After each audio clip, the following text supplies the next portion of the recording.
हमारे साथ आप हैं, आप मीडिया हैं, चौथा स्तंभ है आप। हाँ, आपके सहारे मैं भारतीय जनता पार्टी को 2024 में सत्ता से दूर कर दूंगा, आपके सहारे। मैं जेल जाने के लिए तैयार हूँ। मैं जो सत्याग्रह कर रहा हूँ ना, यह जेल जाने के लिए है, यह एक्चुअल फ्रीडम के लिए, यथार्थ आजादी के लिए है। देश आज जो है ना, ये आज जो है गुलामी में चला गया है हमारा देश।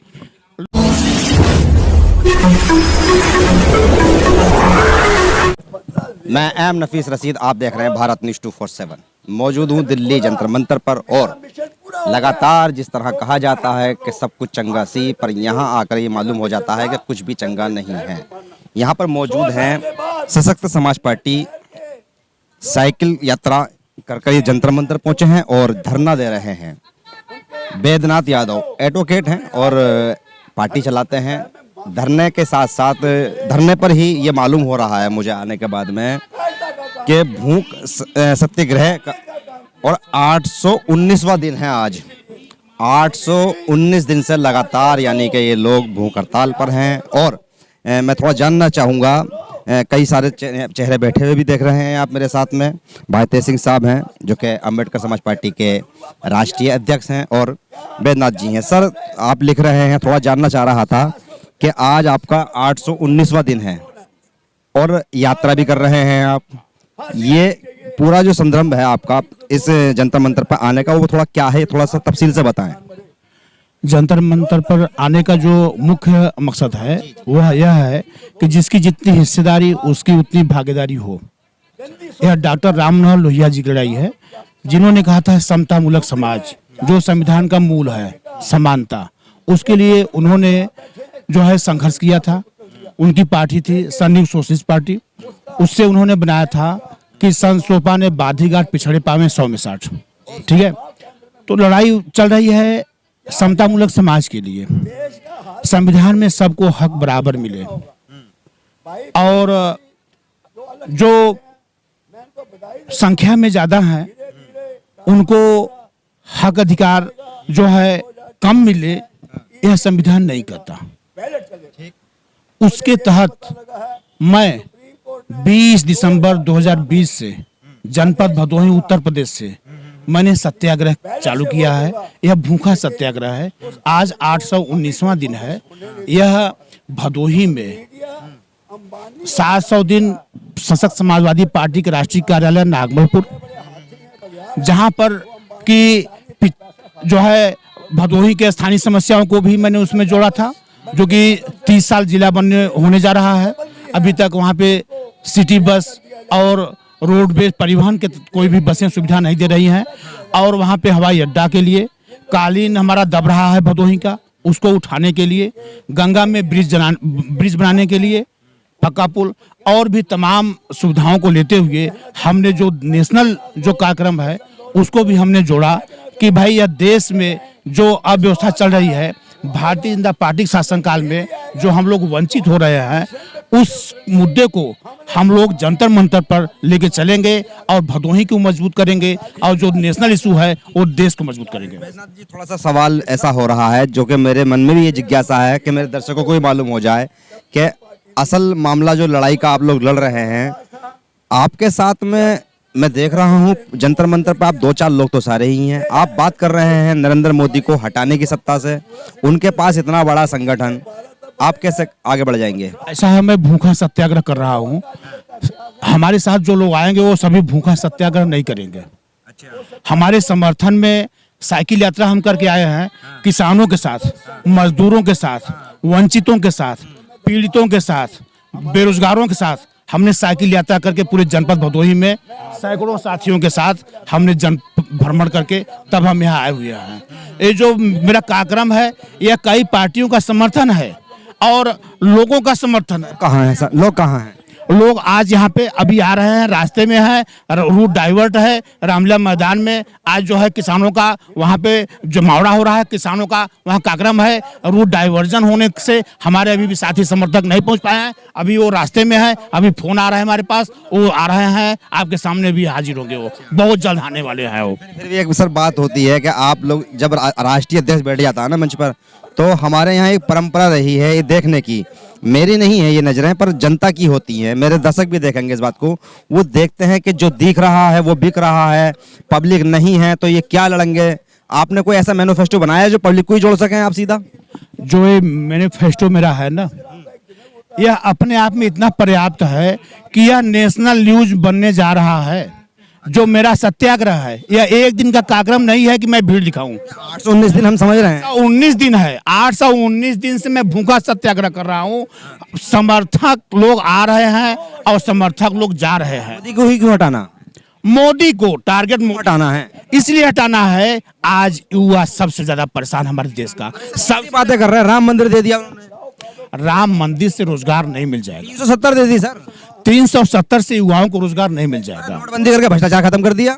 नोटबंदी करके भ्रष्टाचार को उन्होंने बढ़ा दिया है। हमारे भदोही जनपद में, तहसील में, जहां अभी हम साइकिल यात्रा के माध्यम से वहां से गुंडे कांप रहे हैं। वहां बोल के आए हुए हैं कि वहां के वकील तहसील में एकजुट होकर के वो कह रहे हैं कि हमको दलालों से बचाओ। आपको मैं उदाहरण देता हूँ, बुलडोजर से लोग कांप रहे हैं। बुलडोजर जो है ना, कानून अपने हाथ में कोई भी सरकार न ले। कानून का काम न्यायालय करेगा, न्यायालय को अपना काम करने दें। देश के गद्दारों को निकाल के बाहर भगा रहे हैं और आप कह रहे हो कि मोदी और इनके मोदी काम ही नहीं कर रहे हैं। कानून को जब आप हाथ में ले लेंगे ना तो सिस्टम बिगड़ जाएगा। सिस्टम बिगाड़ने की कोशिश हो रही भारतीय जनता पार्टी के द्वारा। एक कानून को अपने हाथ में ले लिया है, जो कि कोर्ट का काम अपने हाथ में ले लिया है। काम करने नहीं देंगे। मोदी जी को काम करने नहीं देंगे। मोदी जी किसी का काम नहीं करने दे रहे हैं, किसी का काम नहीं हो पा रहा है। डंका बजा दिया। क्या डंका बजा दिए? देश का नाम हो गया, हमारे तो सब जान गए। हमारे देश में जो है उन्होंने उज्ज्वला के तहत सिलेंडर बांटा, वो सिलेंडर आज पड़े हैं, फिर चूल्हे से रोटियां बन रही हैं और आज वो भरवा नहीं पा। अकाउंट खुलवा दिए बैंक में, पैसे आ गए बैंक में। अकाउंट खुलवाने से पैसे आ गए। जो जिनके घर में कोई कमाने वाला नहीं और जिनके घर में युवा पड़ा हुआ है, उसको रोजगार नहीं, सिलेंडर कहाँ से भरवाएगा? खाना कहाँ से बनेगा? धुआं मुक्त जो है देश कहाँ होगा? यह जो है धोखा देना वो मोदी बंद कर दे। देश के लोगों को समुचित अवसर दे, युवा को अवसर दे, युवा को रोजगार दे। नौकरियां लाखों लाख बागी हैं विभागों में और नौकरियां नहीं भरी। मैं कर रहा हूं, मैं भारतीय जनता पार्टी की जो यह नीति है कि लोगों को तोड़ दो, विपक्षी को खत्म कर दो, 200 सांसदों की आवाज मत सुनो, अडानी के खिलाफ जांच मत बैठाओ, यह जो साजिश है। हाँ, यादव जी मैं बात कर लेता हूँ। यादव जी सुनिए, तो जैसे जानना यही चाह रहा हूँ कि लगातार जो है धरने होते हैं, धरनों के साथ साथ अपनी बातें यानी कि सरकार प्रशासन तक पहुँचाना चाहते हैं। सर मैं बहुत सी बातों को जानना चाह रहा था, क्योंकि मैं यही जानना चाह रहा हूँ कि आप भदोही से यहाँ तक बड़ा लंबा सफ़र कर रहे हैं। सवाल सर ये है कि जिस तरह से मोदी राज कर रहे हैं और लगभग यानी कि 9वां साल चल गया और अब बात 2024 की तैयारी की हो रही है, क्योंकि मैं आपके बोर्ड में देख रहा हूँ 2024 की तैयारी आप भी कर रहे हैं। 24 में आप कैसे लड़ेंगे मोदी से? पूरा सिस्टम उनके साथ है। सिस्टम उनके साथ है, इसका मतलब पूरा सिस्टम उन्होंने हाईजेक कर लिया है। तो लगता नहीं आपको? सही कह रहे हैं आप। हाँ, मैंने आप ही के बात में उनका मैंने आंसर भी आ रहा है ना। आप पत्रकार हैं, आप जिस हिसाब से क्वेश्चन रेज कर रहे हैं उसी में आंसर भी है कि उन्होंने सिस्टम को हाईजेक कर लिया है। ये बात बहुत सही कर रहे हैं आप। मोदी मीडिया उनके कब्जे में है, आपके पास तो मीडिया भी नहीं है। हमारे साथ आप हैं, आप मीडिया हैं, चौथा स्तंभ है आप। हाँ, आपके सहारे मैं भारतीय जनता पार्टी को 2024 में सत्ता से दूर कर दूंगा। आपके सहारे हमें भी जेल भिजवाएंगे, आप भी जाएंगे। मैं जेल जाने के लिए तैयार हूँ। मैं जो सत्याग्रह कर रहा हूँ ना, यह जेल जाने के लिए है, यह एक्चुअल फ्रीडम के लिए, यथार्थ आजादी के लिए है। देश आज जो है ना, ये आज जो है गुलामी में चला गया है हमारा देश। लोगों की आवाजों को दबाया जा रहा है, लोगों के विचारों को दबाया जा रहा है। यह देश जो है ना गुलामी में चला गया है, तानाशाही हो रही है। यह प्रजातंत्र में नहीं होना चाहिए। यह प्रजातंत्र की परिभाषा नहीं करती। ये संविधान के खिलाफ काम कर रहे हैं मोदी। हाँ। आप जो मोदी पर कहिए, जो नरेंद्र मोदी को भगाओ, संविधान बचाओ, आपको कहाँ लगता है संविधान खतरे में है? संविधान खतरे में? अरे 200 सांसद जो है जब धरना चलता है तो व्यवस्था बनाई जाती रहती है, बार बार रोकना पड़ी पड़ता है। तो कुल मिलाकर मैं यही जानना चाह रहा था कि संविधान आपको खतरे में कहाँ लगता है? संविधान खतरे में लगा हुआ है। यहाँ पे आप देखिए ना, पार्लियामेंट में 200 सांसद जो है दफ्ती में लेकर के पार्लियामेंट से विजय चौक तक मार्च पास्ट कर रहे हैं। इससे बड़ा तो कभी हुआ नहीं, इतना बड़ी तरती। सर, देश के बाहर जाके देश की बदनामी कराएंगे क्या? अरे देश के बाहर कौन सी बदनामी? जो देश की बात करे वो देश की बदनामी। जो हकीकत में जो कहना है घर में लड़े हम, कह लो जो कहना में जो व्यवस्था है, और जाकर के आप बाहर बता रहे हैं सारी व्यवस्था ठीक है, तो उनको हमको बताना पड़ेगा कि नहीं, व्यवस्था हमारी ठीक नहीं है, हम वहाँ पीड़ित हैं। पाकिस्तान का सांसद या बांग्लादेश का सांसद आपके पास में आके बोले, आपके देश में बोले आके भारत में कि मेरे यहाँ खेल बिगड़ा हुआ है, तो क्या आपको उसका समर्थन करेंगे?